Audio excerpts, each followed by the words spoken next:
hasratku, rinduku memuji, memuliakan. Salam Bapak Ibu yang terkasih di dalam Tuhan kita Yesus Kristus.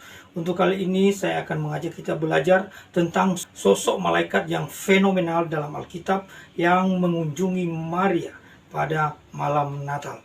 Dia adalah malaikat Gabriel, dan tentu kita pengen belajar siapakah malaikat ini yang sebenarnya, apa pekerjaannya, seperti apa deskripsi kepribadiannya. Kisahnya ada di dalam Lukas pasal yang pertama ayat 26 dan 27, bahkan sampai nanti ayat yang ke-38. Kita akan bacakan di dalam ayat 26. Lukas pasal yang pertama ayat yang ke-26 sampai 27. Saya akan bacakan ayatnya bagi kita. Demikian firman Tuhan. Dalam bulan yang ke-6 Allah menyuruh malaikat Gabriel pergi ke sebuah kota di Galilea bernama Nazaret, kepada seorang perawan yang bertunangan dengan seorang bernama Yusuf dari keluarga Daud. Nama perawan itu adalah Maria.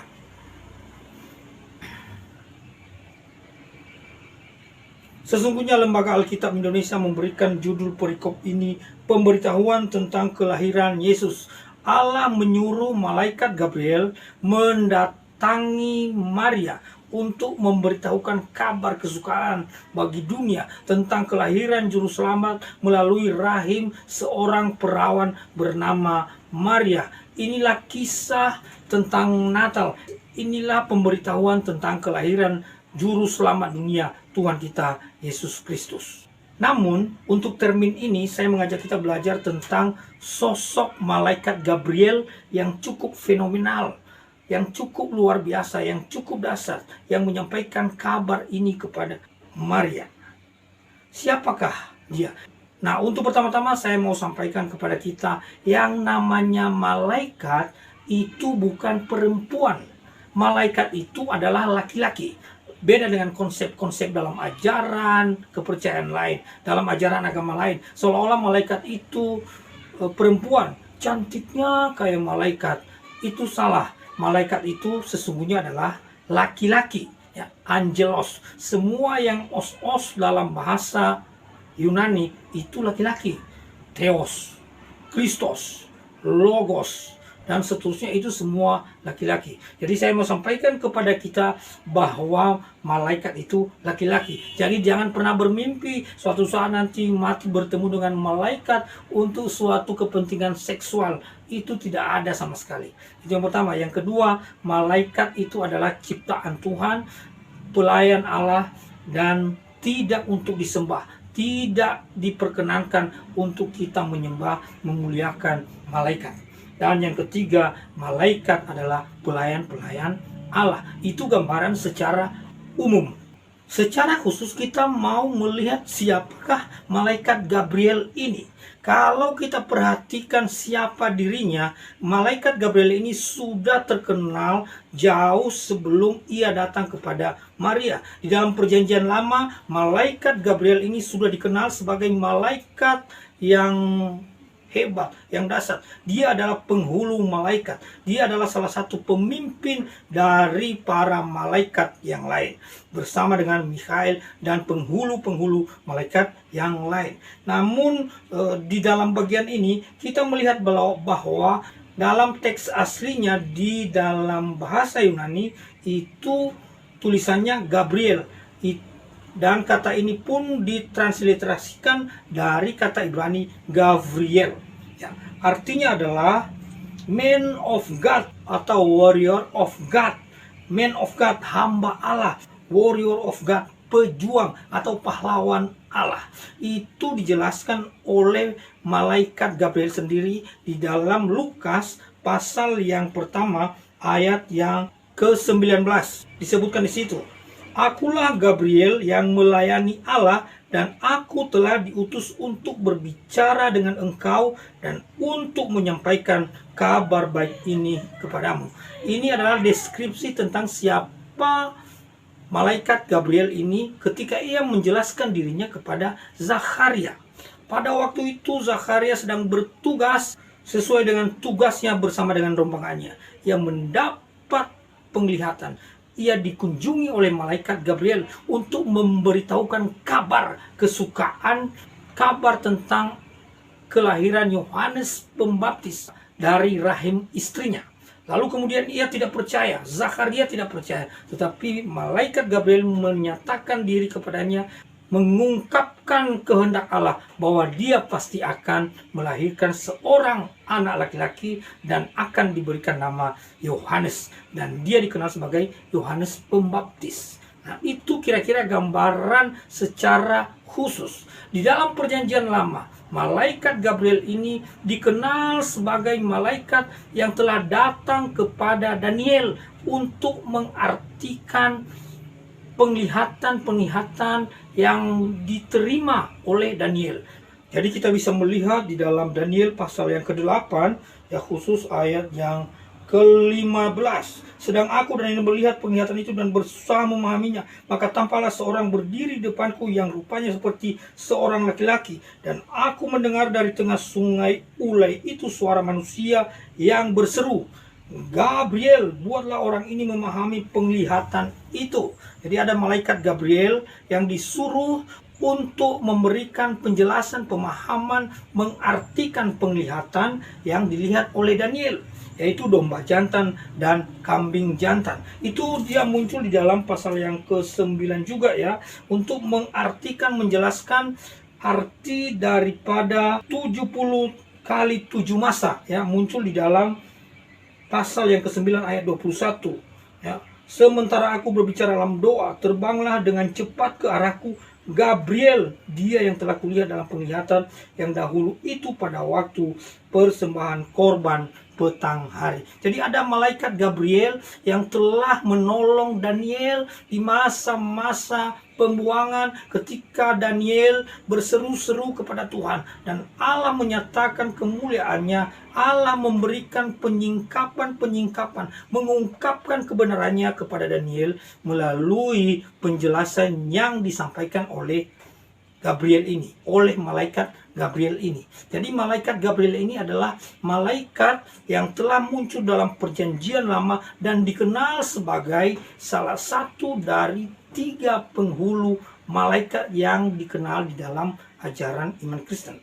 Ya, salah satunya adalah Mikhael, dan yang satunya adalah Lucifer, dan yang satunya ini adalah malaikat Gabriel. Tetapi Lucifer sudah dihukum dan dikeluarkan dari kepemimpinan itu ketika dia berdosa untuk menyamai Allah. Jadi ada 3 di dalam iman Kristen. Bahkan di luar kekristenan disebutkan bahwa malaikat Gabriel ini adalah salah satu dari ke-7 sekawan dari malaikat. Kita bisa melihat dalam Wahyu pasal yang ke-8 ya.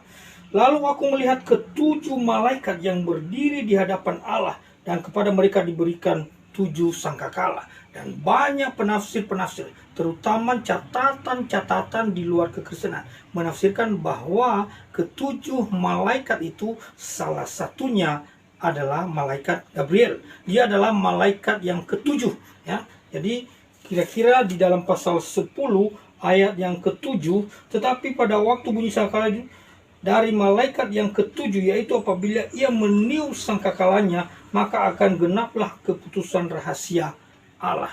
Jadi disebutkan, ditafsirkan di situ bahwa malaikat yang ke-7 yang disebutkan di sini adalah malaikat Gabriel. Itu pun juga muncul sebagai tafsiran, dianggap malaikat Gabriel yang muncul di dalam 1 Tesalonika ya. Dalam 1 Tesalonika itu muncul yang meniup sangkakala adalah malaikat Gabriel. Nah, berdasarkan tafsiran-tafsiran itu, saya akan coba sebutkan bagi kita ke-7 malaikat yang dimaksud itu. Yang pertama adalah malaikat Uriel, yang kedua malaikat Rafael, dan yang ketiga malaikat Reguel, dan yang keempat malaikat Mikhael, yang kelima malaikat Sariel atau Sarakai, dan yang keenam malaikat Ramiel, dan yang ketujuh malaikat Gabriel. Nah, jadi kira-kira itu tafsirannya. Kita lihat di dalam ini sebenarnya dalam 1 Enok pada pasal 20, dan kemudian dikutip oleh Ensiklopedia Alkitab Masa Kini. Jadi kira-kira Gabriel ini salah satu dari ketujuh malaikat yang muncul di dalam kitab Wahyu yang akan berperan nantinya di akhir zaman. Nah, malaikat Gabriel inilah yang datang kepada Maria. Saya ulangi lagi, dia adalah salah satu penghulu malaikat. Dia adalah salah satu malaikat yang sangat berperan di dalam melayani dan menyembah Allah. Di luar kekristenan juga ada anggapan catatan-catatan kuno yang menganggap berpendapat bahwa dialah yang membunuh raksasa-raksasa di bumi, orang-orang perkasa di bumi sebelum zaman air bah. Kira-kira boleh percaya, boleh tidak, tapi ini catatan-catatan yang dianggap akurat. Kemudian malaikat Gabriel ini juga dianggap sebagai salah satu dari 3 penghulu malaikat, di mana yang satunya sudah diusir, sudah ditendang dari surga, namanya adalah Lucifer. Kemudian tinggal 2 penghulu malaikat yang memimpin seluruh kelompok malaikat yang melayani Allah, yaitu malaikat Gabriel dan malaikat Mikael. Dan yang menarik dan luar biasanya, pribadi yang dahsyat, yang hebat, yang fenomenal ini, yaitu malaikat Gabriel inilah yang disuruh, yang diperintahkan, yang diutus oleh Allah kepada Maria untuk memberitahukan, untuk menyampaikan kabar kesukaan, kabar kelahiran juru selamat melalui rahim seorang perempuan yang sebenarnya tidak diperhitungkan. Ada banyak catatan-catatan sejarah mengungkap kepada kita bahwa Maria ini sebenarnya bukanlah orang-orang yang terkemuka, bukanlah orang-orang yang diperhitungkan, tetapi kepada seorang perawan bernama Maria inilah Tuhan menyatakan kebenarannya. Tuhan memakai rahimnya, Tuhan memakai hidupnya sebagai sarana dan bagian dari rencana karya keselamatan Allah. Bapak Ibu yang terkasih, dengan belajar tentang malaikat Gabriel ini, kita belajar beberapa hal tentang nilai-nilai rohani.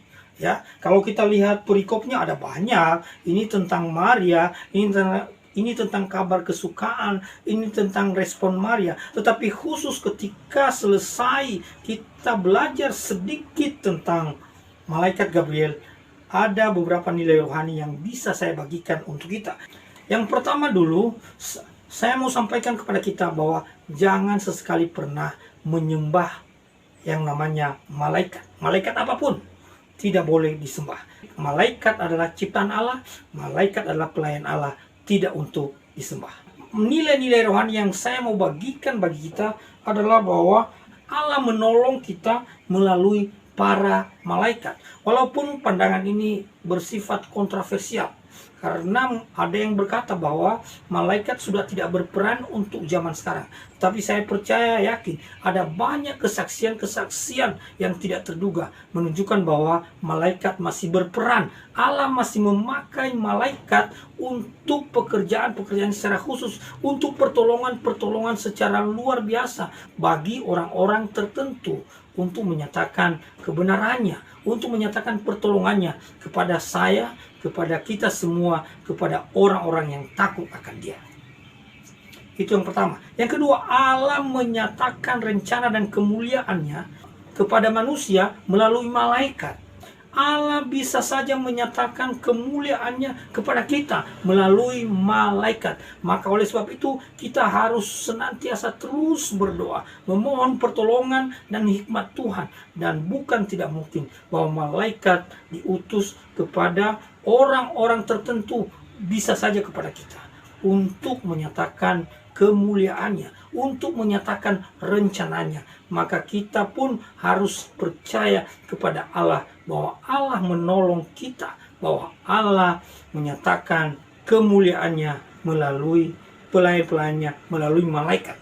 Baiklah Bapak Ibu yang terkasih, biarlah melalui momen Natal, momen kita membaca, mengingat, mempelajari kembali kisah tentang kelahiran Tuhan. Salah satunya bagaimana Allah mengutus Gabriel kepada orang-orang yang dikasihinya. Kita belajar semakin mengasihi Tuhan, mencintai Tuhan, dan taat pada seluruh kehendak-Nya. Tuhan memberkati kita semua. Haleluya. Amin.